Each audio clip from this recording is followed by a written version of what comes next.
Salam sejahtera, terima kasih karena bersama dengan saya di Nazilin Unity Channel. Selepas 3 hari, Abang Belon sensasi di media sosial. Seakan-akan beliau menjadi hero di dalam pertempuran penjajah tanpa lesen di TAR dengan DBKL. Akhirnya ini jadi dengan Abang Belon.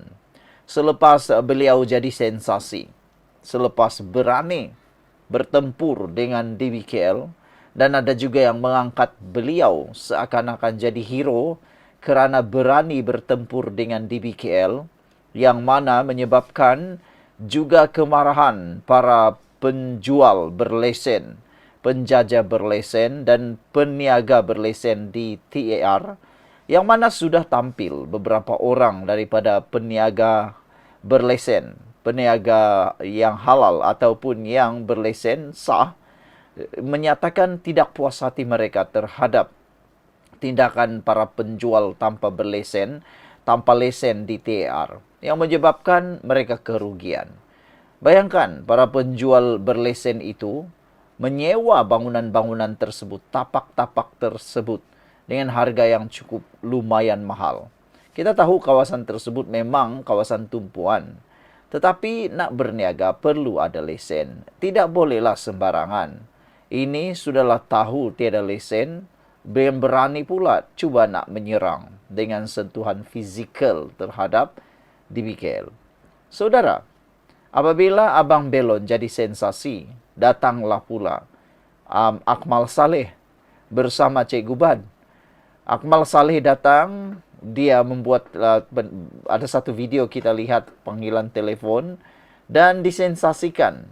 Seakan-akan menyokong, kononnya Abang Belon betul-betul diserang oleh DBKL, ditibai oleh DBKL dengan begitu teruk sekali, sehingga sensasinya seakan-akan patah tulang belakang dan patah tulang rusuk dalam video tersebut. Walhal doktor belum keluarkan apa-apa keputusan pun. Tetapi masalahnya, kesilapannya dalam video Akmal Saleh ialah kenyataan kononnya seakan-akan Abang Belon betul-betul patah tulang belakang. Mungkin patah tulang belakang. Tapi itulah, belum ada laporan polis, belum ada laporan daripada doktor, sudah tular kononnya patah tulang. Lagi ditambah lagi dengan cubaan Cikgu Ban nak mensensasikan lagi isu itu dengan cubaan kononnya juga patah tulang belakang. Cikgu Ban juga cuba mengaitkan insiden itu dengan DBKL dengan menteri-menteri, DBKL dengan parti politik yang dibenci oleh abang ataupun oleh Cikgu Ban. Cikgu Ban ni doktor kah sehingga dia berani macam mengesahkan, seakan-akan mengesahkan Abang Belon patah tulang belakang.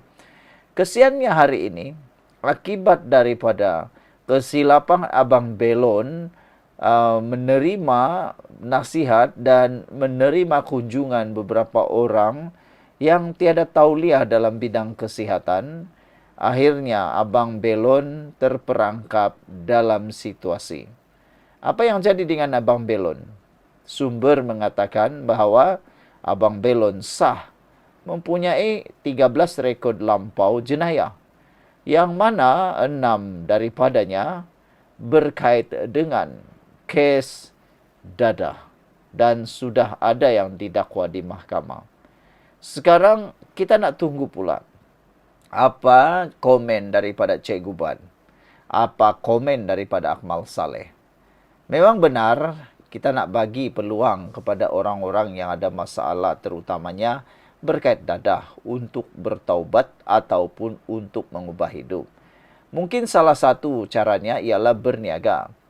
Tapi itulah, Abang Belon walaupun mempunyai rekod lampau boleh berubah. Dia boleh berniaga, tiada masalah. Rekod lampau itu siapapun ada. Tapi nak berniaga biar dengan cara yang betul. Jangan dengan cara yang tak betul.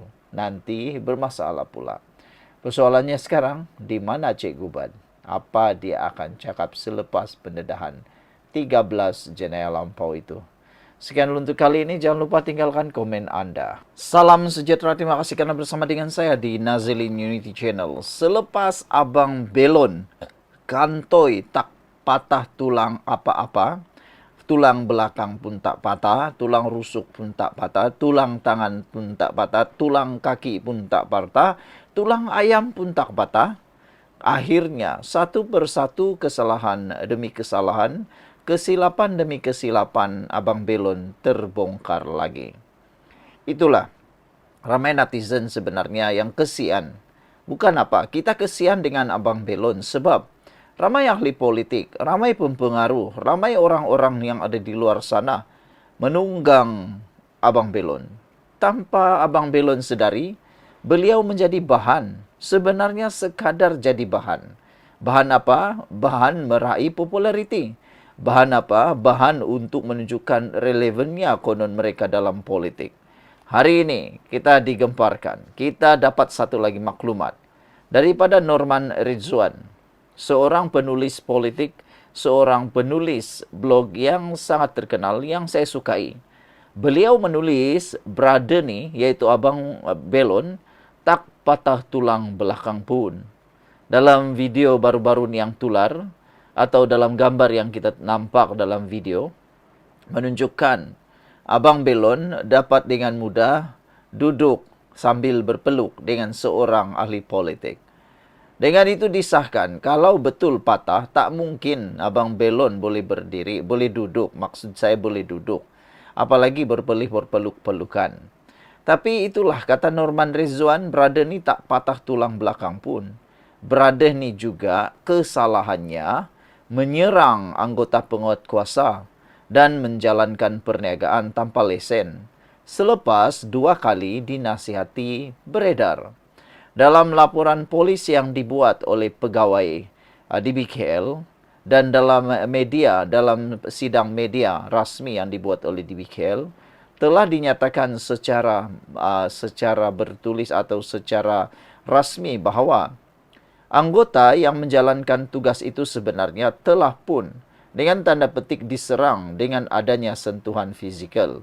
Itu menyebabkan anggota penguatkuasa tersebut terpaksa melakukan sesuatu.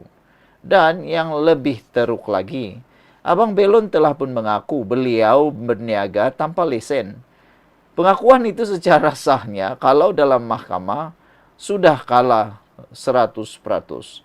Pengakuan Abang Belon bahawa dia berniaga tanpa lesen, secara sahnya beliau bersalah di mahkamah. Kalau di mahkamah dibawa isu itu, pengakuan itu, apalagi yang nak dibicarakan.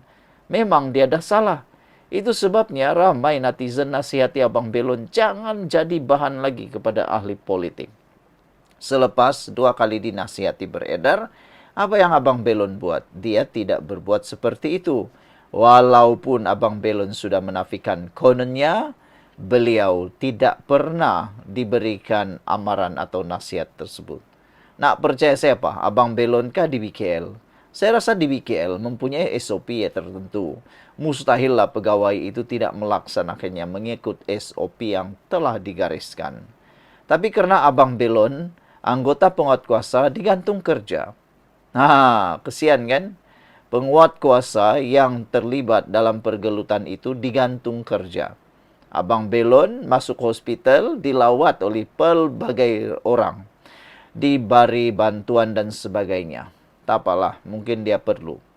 Menteri dan Datuk Bandar dijadikan bahan makian orang Melayu.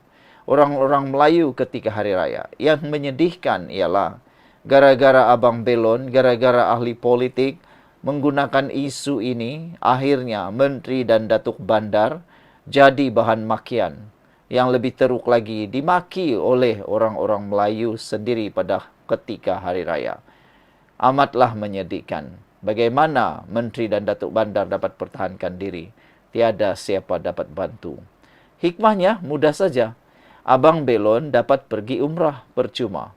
Alhamdulillah, terima kasih Ebit Liu. Kami menanti di airport untuk tujuan tersebut, kata Norman Ridzuan. Terima kasih Tok Peti yang turut menyimbah minyak yang saya anggap tidak tabayun kepada pihak berkuasa, kata Norman Rizwan. Jadi pembangkang dan walaun serta segelintir penyembah Najib yang pro PN sangat membela Abang Belon. Ini dia. Abang Belon ada 13 rekod lampau. Pada itu menurut sumber semakan rekod lampau terhadap penjajah penjual belon itu mendapati lelaki berkenan mempunyai 13 rekod jenayah lampau. Kebanyakan rekod terbabit ada kaitan dengan kesalahan dadah.